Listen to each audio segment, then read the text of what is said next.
Sir good morning sir. Good morning. కూర్చోండి. ఓ thank you. Routine కథలు విని చాలా విసుకొచ్చిందయ్యా. మెసేజ్గా ఎక్స్పెరిమెంట్లుగా కథ ఉంటే చెప్పు, నచ్చితే ఓకే చేద్దాం. Ya sure. ప్లాస్టిక్ పొల్యూషన్ బ్యాక్డ్రాప్లో కథ ఉంటుంది సార్ మనకి. Sir if you don't mind sand ఆర్ట్లో విజువల్గా చూపిస్తా sir please. It's okay, carry on. ఈ భూప్రపంచానికి అణుబాంబు కన్నా ప్రమాదం ప్లాస్టిక్ పొల్యూషన్.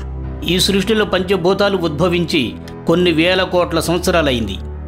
ఈ పంచభూతాలు ఎన్నో లక్షల జీవరాశులకు ప్రాణం ఇచ్చింది. అందులో ప్రధానంగా మనిషికి కూడా. మనిషి అనాగరికత నుండి నాగరికత వచ్చేటప్పటికి తన అభివృద్ధి కోసం, మనుగడ కోసం ఎన్నో వస్తువులను, యంత్రాలను కనుగొన్నాడు. అప్పటి వరకు ఈ భూమి మీద ప్రతి జీవి స్వేచ్ఛగా ఆనందంగా బతుకుతున్న సమయంలో తన సౌలభ్యం కోసం, పని సులువు కోసం, ఖర్చు తక్కువ కోసం 1907లో కనుగొన్న వస్తువు ప్లాస్టిక్, తద్వారా పాలిథిన్ కవర్స్. ఈజీ లైఫ్ కోసం కనిపెట్టిన ఈ ప్లాస్టిక్ భూతం పంచభూతాల్ని కాలుష్యం చేసి ఈ భూప్రపంచం మీద రారాజులా వెలుగుతుంది. భూమి మీద పుట్టి చివరకు భూమినే మింగేస్తుంది. మనిషి లేచిన దగ్గర నుండి తన దినచర్యను డిస్పోజబుల్ కవర్తోనే మొదలు పెడుతున్నాడు.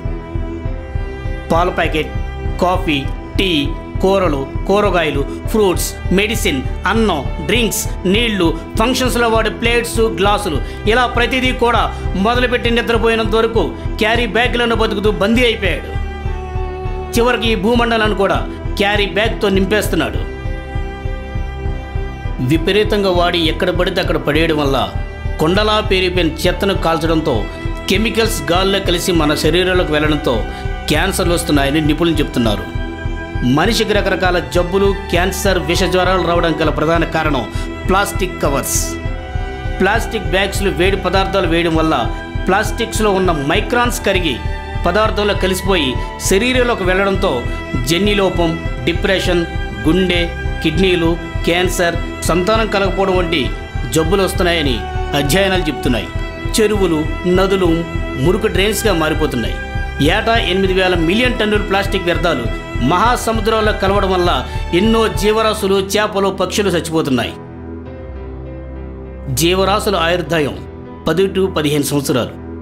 మనిషి ఆయుర్దాయం 100 సంవత్సరాలు అయితే మనిషి సృష్టించిన ప్లాస్టిక్ కవర్ ఆయుర్దాయం 1000 సంవత్సరాలు. ఈ ప్లాస్టిక్ కవర్ ఈజీ లైఫ్ అనుకుంటున్నారు కానీ డేంజర్ లైఫ్ అని తెలిసేలోగా భూమి, నీరు, గాలి, ఆకాశం అంతా కాలుష్యం అయిపోవడంతో ఈ భూమండలం అంతరించిపోతున్న దశకు వచ్చేసింది. పర్యావరణ కాలుష్యం వల్ల 75% నీటితో నిండి ఉన్న ఈ భూమి రానున్న భవిష్యత్తులో సముద్ర నీటి మట్టం పెరిగి ఈ భూప్రపంచమే మునిగిపోయే ప్రమాదంలో పడిపోయింది. ఓకే, ఈ కథకు సొల్యూషన్స్ ఏమైనా ఇస్తున్నారా? ప్రతి ఒక్కరిలో మార్పు, బాధ్యత రావాలి. ఈజీ లైఫ్ నుండి హెల్దీ లైఫ్కి రావాలి. నిత్య అవసరాలు తెచ్చుకోవడం కోసం డిస్పోజబుల్ కవర్స్కి బదులు గుడ్డ సంచులు, నార, పేపర్ బ్యాగ్స్ని తీసుకువెళ్ళాలి. స్కూల్లో పిల్లలకు అవగాహన కల్పించాలి. చెట్లను నాటాలి, చెట్లను పెంచాలి. ప్రభుత్వాలు కఠిన చర్యలు తీసుకోవాలి. ఇల్లీగల్ ఫ్యాక్టరీస్ని సీజ్ చేయాలి. ప్లాస్టిక్స్ వల్ల వచ్చే అనర్థాలను ప్రచారం చేస్తూ ఉండాలి. ఇంతకీ శాండ్ ఆర్ట్లోనే కథని ఎందుకు చెప్పాలనుకుంటున్నావు? ఇది నా ఆవేదన కాదు. ఎన్నో లక్షల జీవరాశులకు జన్మనిచ్చిన ఈ భూమాతకి కేవలం మనిషి వల్లే నేను అంతరించిపోతున్నా అని భూమాత ఆవేదన సార్. ఎక్సలెంట్ రవి, ఇటువంటి కథే కావాలయ్యా నాకు. Thank God. Thank you sir. Thank you very much. Artist లేకుండా కథ చెప్పడానికి రీజన్ ఏమైనా ఉందా? ప్రకృతి ఇలా నశించిపోతున్నప్పుడు భవిష్యత్తులో మనిషి కూడా అంతరించిపోతాడని సింబాలిక్గా చెప్తున్నాం. రవి, మన కథకి టైటిల్ ఏంటి?